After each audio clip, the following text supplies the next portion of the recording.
kama mashabiki wa mpira wa miguu Tanzania, ndio kiwango walichokionyesha Simba leo dhidi ya TMA, mimi sijajua TMA ni nini.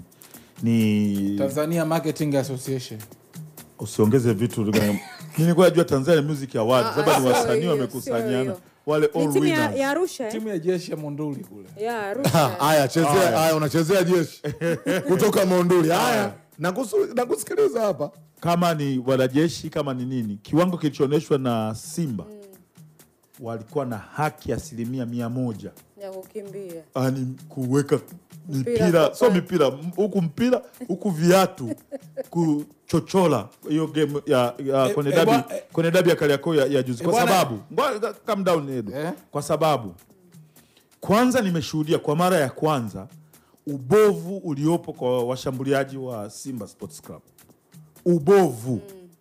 Yani Ateba kuna moja kapewa hiyo V-pass.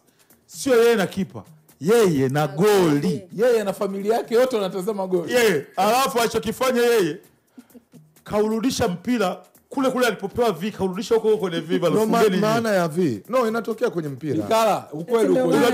Unajua V ukirudisha inakuwa W. Zinakuwa V mbili zimeungana. Ndo wanaomsifia Ateba. Kwanza ni mzito, yani kwa kweli Ateba ajitahidi sana.